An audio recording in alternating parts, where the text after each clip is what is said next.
Hello students,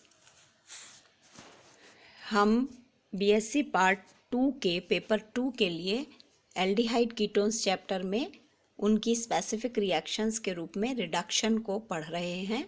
और reduction यहाँ पर हम देख सकते हैं कि कार्बोनाइल समूह का अलग अलग रिएजेंट्स की प्रेजेंस में अलग अलग उत्पाद प्राप्त होते हैं और हमें अलग अलग 4 या 5 तरह से हम रिडक्शन कार्बोनाइल मोइटी का करवा सकते हैं। पहला रिडक्शन हमने देखा था मीरवाइन पॉन्डोर्फ वर्ले रिडक्शन, जिसमें जो रिएजेंट है वह एल्यूमिनियम आइसोप्रोपोक्साइड होता है। और एल्यूमिनियम आइसोप्रोपोक्साइड का जो स्पेसिफिक कैरेक्टर है कि यह केवल कार्बोनाइल समूह को ही रिड्यूस करता है। तो ऐसा कोई भी मॉलिक्यूल, चाहे वह एल्डिहाइड हो या कीटोन हो, उसके अंदर हम यहाँ एग्जांपल्स देख सकते हैं फॉर्मेल्डिहाइड का या किसी और एल्डिहाइड का, सब्स्टिट्यूटेड एल्डिहाइड का या कीटोन का। और इसमें जो रिएजेंट है हमारा एल्यूमिनियम प्रोपोक्साइड, इसके ऐड होने से हमें यहाँ पर एल्कोहल प्राप्त होता है। तो एक मॉलिक्यूल कीटोन का और एक मॉलिक्यूल एल्कोहल का हमें यहाँ पर प्राप्त होता है। इस प्रकार का जो रिडक्शन है वह कहलाता है एमपीवी रिडक्शन या मीरवान पॉन्डोर्फ वर्ले रिडक्शन। इम्पॉर्टेंटली हम यहाँ पर जब देखते हैं, ये सबसे इसका जो कैरेक्टरिस्टिक है ये कि इस रिएजेंट की प्रेजेंस में केवल कार्बोनाइल समूह का ही रिडक्शन होता है, यानी मॉलिक्यूल में अगर किसी भी और प्रकार के ऐसे समूह उपस्थित हैं जो भी रिड्यूस हो सकते हैं, तो स्पेसिफिकली ये रिएजेंट यूज़ करने पर हम केवल कार्बोनाइल समूह पर ही अभिक्रिया प्राप्त कर सकते हैं। बाकी जो मॉलिक्यूल है वह डिस्टर्ब नहीं होता और हमें स्पेसिफिकली रिडक्शन का प्रोडक्ट मिलता है।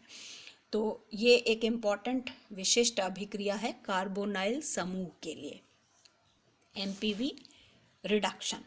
दूसरी प्रकार का जो रिडक्शन है वह क्लीमेंसन रिडक्शन है। क्लीमेंसन और अगला रिडक्शन जो वोल्फ किश्नर रिडक्शन है, ये दो रिडक्शन इस प्रकार के हैं जो हमें कंप्लीट रिडक्शन देते हैं, यानी C double bond O group पर दो मॉलिक्यूल्स हाइड्रोजन के अटैच होकर हमको एक मॉलिक्यूल वाटर निकल जाता है और एक मॉलिक्यूल हाइड्रोजन उस पर ऐड हो जाता है। तो एक मॉलिक्यूल हाइड्रोजन तो ऑक्सीजन को रिमूव करने में यूज़ आया और दूसरे मॉलिक्यूल हाइड्रोजन जो है वो यहाँ पर एल्केन को बनाने में काम में आते हैं। तो इस क्लीमेंसन रिडक्शन में एसिड इम्पॉर्टेंट है और हम जब कंपैरेटिव याद करते हैं तो हमें इसे इस तरह से याद करना रहेगा। वोल्फ किश्नर जो रिडक्शन है उसमें बेस, स्ट्रॉन्ग बेस की प्रेजेंस में एल्केन बनता है और क्लीमेंसन रिडक्शन में स्ट्रॉन्ग एसिड की प्रेजेंस में बनता है। यहाँ हम देख सकते हैं एल्डिहाइड हो या कीटोन हो, जिंक और अमलगम, मरकरी, इन दोनों की प्रेजेंस में HCl के साथ हमें एल्केन प्राप्त होता है और एक मॉलिक्यूल वाटर का निकलता है। और वोल्फ किश्नर जो रिडक्शन है उसमें स्ट्रॉन्ग बेस की प्रेजेंस में हमको एल्केन प्राप्त होता है और कंप्लीट हाइड्रोलिसिस होता है यहाँ पर। तो कंप्लीट हाइड्रोलिसिस होने के लिए हम देख सकते हैं यहाँ पर कि 4 हाइड्रोजन एटम्स या 2 मॉलिक्यूल हाइड्रोजन के यहाँ पर आवश्यक होते हैं और इनकी क्रियाविधि इम्पॉर्टेंट है। जो बेस है वह यहाँ हम देख सकते हैं, अगर हम एक बेस लेते हैं वह बेस जो है वो पहले अटैक करता है सी डबल बॉन्ड ओ पर, यहाँ वाटर मॉलिक्यूल निकल रहा है और उसके बाद यहाँ से नाइट्रोजन एक मॉलिक्यूल गैस निकल रही है और बेस दोबारा से फ्री हो रहा है और हाइड्रोजन यहाँ ट्रांसफ़र हो रही है।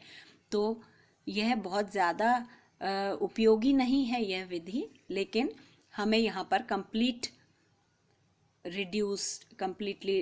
रिड्यूस्ड मॉलिक्यूल प्राप्त होता है। फिर हम लिथियम एल्यूमिनियम हाइड्राइड से भी अपचयन करवा सकते हैं।